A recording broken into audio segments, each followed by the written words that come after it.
Halo teman-teman, di video kali ini saya kedatangan SSD dari brand asal Singapura, yaitu McQuest Digital.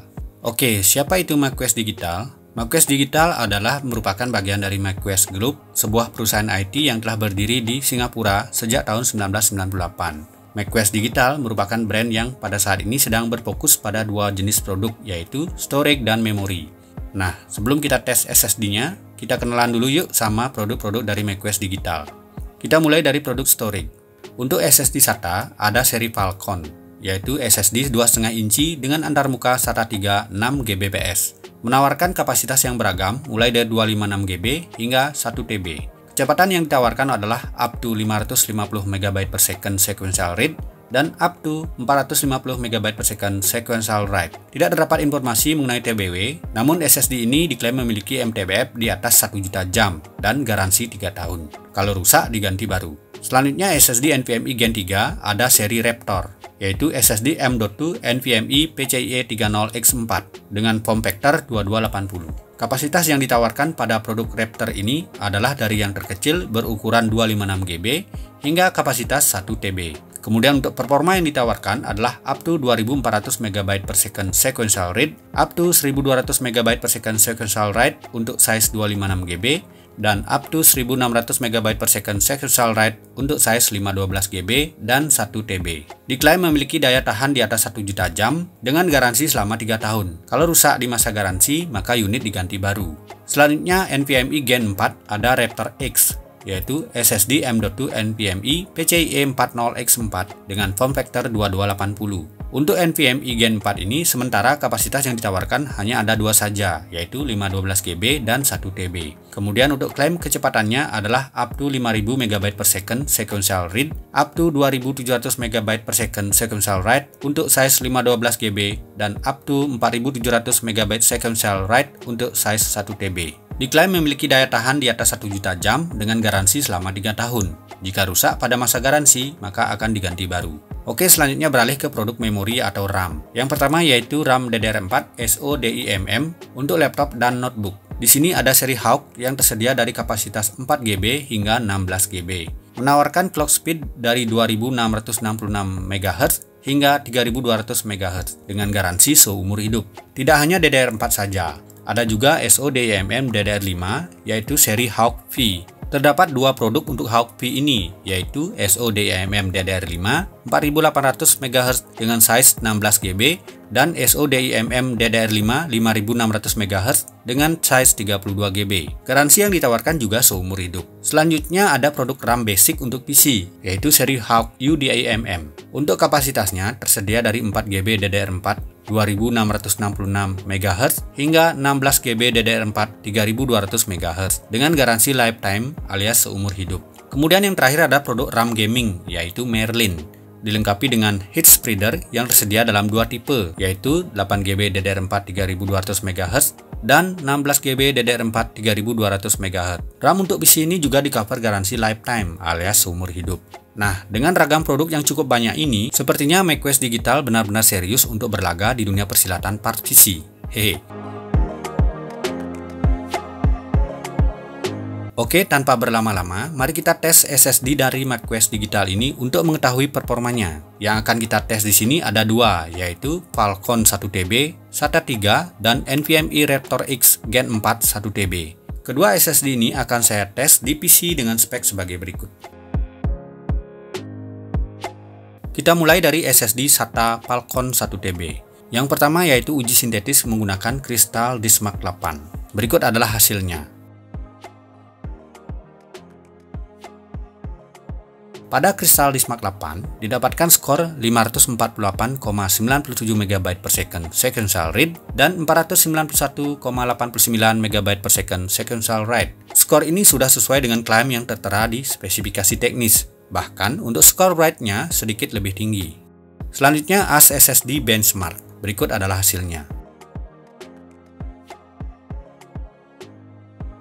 Pada AS SSD, adapun skor yang didapatkan adalah 226 pada read dan 404 pada write dengan skor total yaitu 752. Skor yang bagus untuk sebuah SSD SATA. Kemudian kecepatan sequential read dan write yang dihasilkan pada AS SSD benchmark ini juga tidak jauh dari klaim spesifikasinya. Selanjutnya ATTO Disk Benchmark, dan berikut adalah hasilnya. Pada ATTO Disk Benchmark, kecepatan read tertinggi yang didapatkan adalah 524,83 MB per second dan write tertinggi di 478,50 MB per second. Grafik yang dihasilkan pada ATTO juga terlihat stabil dan bagus, tidak ada drop performance. Selain uji sintetis dengan aplikasi, di sini saya juga menguji SSD SATA Falcon 1TB ini pada real life transfer file. Saya mencoba mengcopy sekumpulan file dengan size total 55,4 GB ke SSD ini.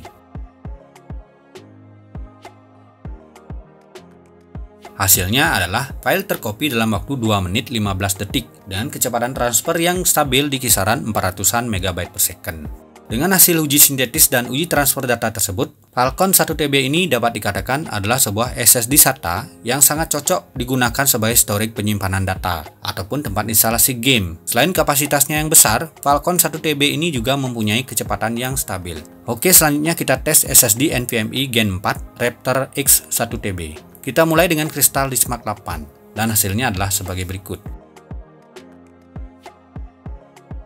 Pada Crystal Disk Mark 8 didapatkan skor yaitu 5092,33 MB per second sequential read dan 4591,79 MB per second sequential write. Hasil ini sudah sangat sesuai dengan klaim yang terdapat pada spesifikasinya, yang walaupun pada sequential write mendapatkan hasil yang sedikit di bawah spesifikasi. Selain itu, untuk skor random 4K yang didapat juga cukup tinggi, di angka 700-an MB per second read dan write yang hampir mencapai 500 MB per second. Hasil yang tergolong bagus untuk sebuah SSD NVMe Gen 4. Berikut adalah chart hasil benchmark jika dibandingkan dengan SSD NVMe 1TB Gen 4 lainnya yang pernah saya uji di PC yang sama.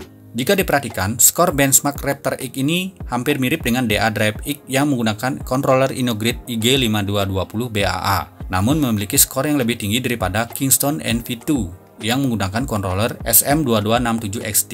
Hal ini wajar karena NV2 memang memiliki spesifikasi yang lebih rendah daripada Raptor X. Lanjut ke benchmark selanjutnya, yaitu AS SSD. Pada AS SSD benchmark didapatkan skor yaitu 6559 dan berikut ini adalah perbandingan skornya dengan SSD NVMe Gen 4 1TB lainnya yang pernah saya uji. Pada chart tersebut terlihat Raptor X mendapat skor tertinggi daripada SSD lainnya. Kemudian lanjut ke ATTO Disk Benchmark. Untuk hasil ATTO Disk Benchmark, terlihat hasil yang bagus dan stabil tanpa adanya drop performance. Lalu jika dibandingkan dengan hasil tes SSD NVMe Gen 4 1TB lain yang pernah saya uji, untuk hasil read masih sedikit di bawah DA Drive X, tetapi grafik yang dihasilkan lebih mulus dan minim fluktuasi. Kemudian untuk hasil write-nya juga hampir mendekati DA Drive X, namun jauh di atas NV2 yang menggunakan NAND Flash QLC. Setelah uji sintetis, saya juga melakukan uji coba copy paste file ke SSD Raptor X ini. File yang saya gunakan berukuran total 55,4 GB. Dan hasilnya adalah file dapat tercopy dalam waktu 22 detik saja dengan kecepatan transfer yang stabil di kisaran 2,5 GB per second. Kemudian khusus untuk Raptor X ini saya melakukan investigasi terhadap besaran SLC cache yang ada pada SSD ini, dan hasilnya adalah pada pengujian linear write test AIDA 64 disk benchmark, kecepatan write sebelum SLC cache jenuh ada di kisaran 3900-an MB per second. Kemudian pada proses berjalan di sekitar 17%, kecepatan write turun ke kisaran 1300-an MB per second. Jika kita hitung 17% dari size SSD, maka SLC cache SSD ini menurut AIDA 64 adalah sekitar 158,3 GB. Besaran SLC cache ini saya uji kembali dengan cara mengcopy sekumpulan file berukuran total 203 GB ke SSD ini. Dan berikut adalah hasilnya. Kecepatan awal rata-rata ada di sekitar 2,5 GB per second. Lalu setelah proses berjalan 80%, kecepatan turun ke kisaran 1,2 GB per second. Kecepatan ini terus berlangsung hingga proses copy selesai. Jika kita hitung 80% dari size file yang ditransfer, maka didapat besaran SLC cache di angka 162,4 GB. Jika kita padukan hasil ini dengan uji linear write test AIDA 64, maka didapatkan size SLC cache sekitar 160,3 GB. Oke teman-teman, setelah melakukan pengujian baik secara sintetis maupun aplikatif, berikut adalah pendapat saya mengenai SSD dari macOS Digital ini. Untuk SSD SATA Falcon 1TB, menurut saya sangat layak dijadikan pilihan ketika kita membutuhkan tambahan storage, baik untuk simpan data maupun instalasi game. Kecepatannya yang stabil serta hasil benchmark yang tidak mengecewakan bisa menjadi pertimbangan. Kemudian untuk SSD NVMe Raptor X 1TB Gen 4, menurut saya merupakan pilihan yang menarik bagi teman-teman yang sedang membutuhkan SSD NVMe Gen 4, baik untuk keperluan menambah storage maupun dijadikan sebagai storage utama untuk sistem operasi. Kecepatan yang bagus dan tinggi sesuai dengan spesifikasinya, hasil benchmark yang memuaskan, serta kecepatan setelah SLC cache jenuh juga masih tinggi di atas 1 Gbps menjadi nilai plus Raptor X 1TB ini. Secara keseluruhan, macOS Digital sepertinya sangat serius untuk memasarkan produknya di dalam negeri. Ini dapat dilihat dari beragamnya produk yang ditawarkan. Sekalipun merupakan brand baru, hasil tes menunjukkan produk SSD dari macOS Digital ini merupakan produk yang memiliki kualitas. Dengan jaminan garansi 3 tahun, rusak ganti baru, tentu membuat kita sebagai pengguna mendapatkan keuntungan tersendiri. Oke teman-teman, buat yang tertarik membeli produk SSD dari macOS Digital, link pembelian ada di kolom deskripsi. Nah, buat yang ingin tahu lebih jauh mengenai produk-produk dari macOS Digital, follow sosial media macOS Digital di IG @macOSDigital. Oh ya, macOS Digital juga mempunyai toko resmi di Tokopedia dan Shopee. Oke teman-teman, demikian video ini. Dukung channel ini dengan cara subscribe, like videonya, share, dan tinggalkan komentar. Sampai jumpa di video saya yang selanjutnya.